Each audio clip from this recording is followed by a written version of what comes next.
A report released in November also found that the threat of unemployment and the struggle to get ahead also sees workers in Australia doing an average of 70 minutes of unpaid overtime a day. This equates to 6.5 weeks' work a year and is the equivalent of 6% of all economic activity in Australia. A $72 billion rip-off to add to the fantastic quality of life of the bosses. Meanwhile, the use of racism, sexism and homophobia is intensified in an attempt to shift the blame for the struggles faced by working people and to sow division amongst the oppressed. In September 2008, at the onset of the crisis, Richard Branson wrote an article titled "In Defence of Capitalism," where he wrote, "Capitalism may be in some sort of crisis at the moment, but I still know no better way of increasing human wealth and happiness." But with an estimated personal wealth of $3 billion, he would say that. But it highlights our main barriers in the battle of ideas. While bourgeois ideas and individualism predominate, the majority of working people know from their lived experience that capitalism does not bring wealth and happiness. But socialism remains discredited on a wide scale by both the historical experience of Stalinism and by the anti-communism in academia and popular media. This, of course, is where the advances in Venezuela and Cuba in building socialism of the 21st century is crucial in our propaganda. But socialist revolution will not happen through the gradual convincing of the small numbers of people who revolutionaries are able to reach today. And this brings us to the second major barrier we face in the battle of ideas and the battle for revolution. Without social struggle and working class resistance, the consciousness of and the confidence in the strength of collective action is also eroded. And this brings us back to the long-term contradiction that we face. While crisis, poverty, social devastation is inherent in capitalism, and while the objective interests of working people can only be met by revolutionary reorganisation of society along socialist lines, there remains a crisis of leadership of the working class. The objective need for socialism is not met by the preparedness of the working class for its leadership. This is a long-term trend, but one which is exacerbated in this country by the decades-long retreat of the working class, a retreat that has been led by the class collaborationist leadership of the trade union movement. But it is a retreat that's been punctuated, especially in the last decade, by brief upsurges of mass struggle. In '98 with the maritime dispute, in '99 with the mass solidarity movement against the slaughter in East Timor, in 2000 by the mass anti-corporate protests against the World Economic Forum in Melbourne, in 2003 by the movement against the Iraq War and against the Israeli wars in Lebanon in 2006 and Gaza in 2008. When a lead was given around issues of immediacy, then there was a willingness to mobilise, including taking militant mass protest action. But these upsurges and their decline once again demonstrated the crisis of leadership. Mass struggles require leadership that can imbue a movement with a historical perspective and a detailed understanding of the forces at play. Only this way can a movement be sustained to achieve victory. This leadership did not exist in any of these upsurges, with the partial exception of the East Timor struggle, which will be discussed at length tomorrow morning. To a more or lesser degree, in all of these upsurges, the leadership was either too weak or politically dominated by liberalism to continue the struggle, or dominated by conscious class collaborationists who acted to contain the upsurges. The short-lived nature of the upsurges meant that there was limited opportunity for these politics to be challenged. The anti-war movement is perhaps one of the best example of this. While the demonstrations were massive, the largest in the country's history, there was a widespread demoralisation when the protests failed to stop the start of the Iraq War. This demoralisation imbued even much of the radical left, as if a series of one-off demonstrations would stop the war. There is no spontaneous understanding of the sort of movement that would be needed in a given circumstance to achieve victory. While socialists were central to organising the protests, there was no capacity to imbue the movement with the political understanding necessary. The fact that the demoralisation imbued much of the far left is also an indication of the political weaknesses of the socialist movement and the widespread misunderstanding of the nature of the mass action strategy and united front.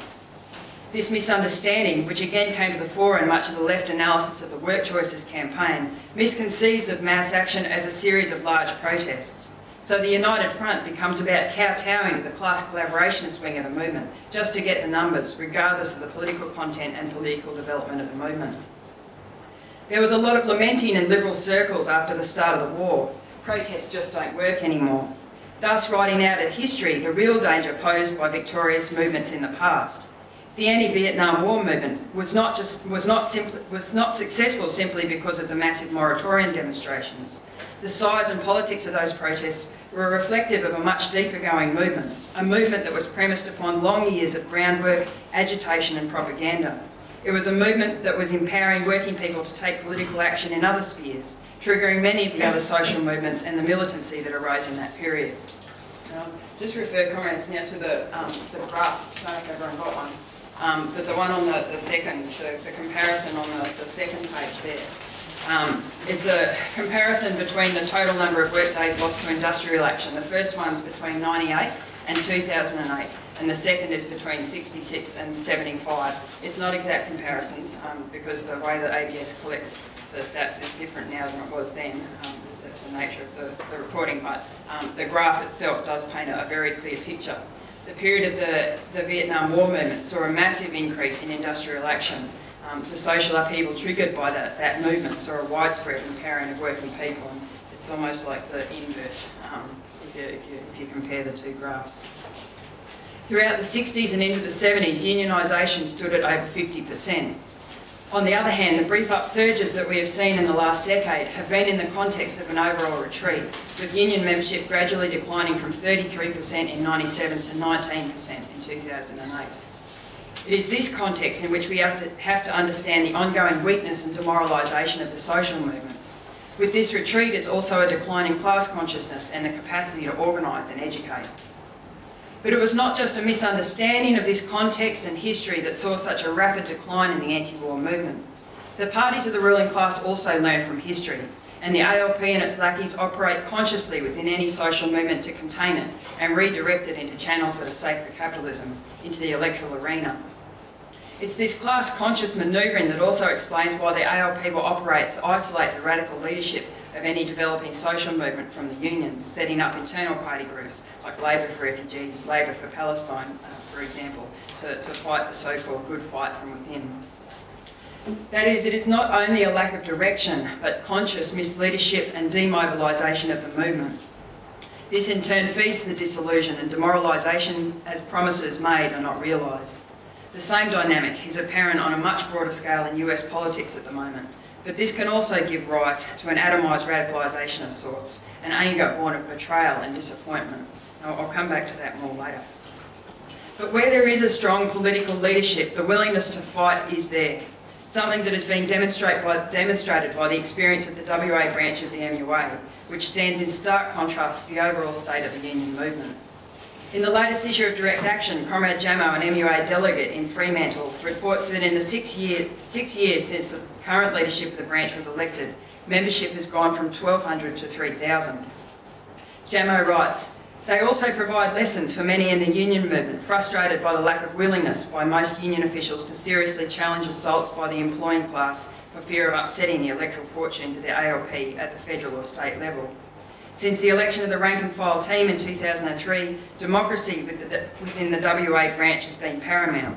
At every turn, the leadership has sought the commitment and the backing of the membership, allowing the ranks to continually take control of their union.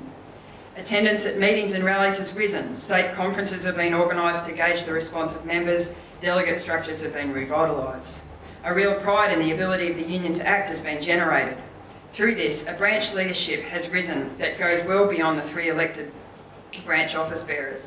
Confidence in the ability of locally elected delegates in the handling of safety and other industrial issues on the job has also secured a growing strength and militancy." Well, this stands in stark contrast to the overall state of the union movement. The ALP bureaucracy and the unions has for decades mothballed the democratic structures of the unions. They know too well that it is this that allows rank-and-file workers to challenge their misleadership, and they simply can't weather too much opposition. On the other hand, a leadership that's committed to the interests of workers and not the ALP has nothing to fear by empowering workers to take control of their own union. There is a veneer of inclusiveness from the ALP bureaucrats, but rather than strengthening delegate structures to genuinely involve and empower the union, there's community campaigns, there's interactive websites where you can email your mates a form letter about a campaign and put yourself on the map. This is how the campaign against the Australian Building and Construction Commission is being led, as is the anti-privatisation campaign in Queensland.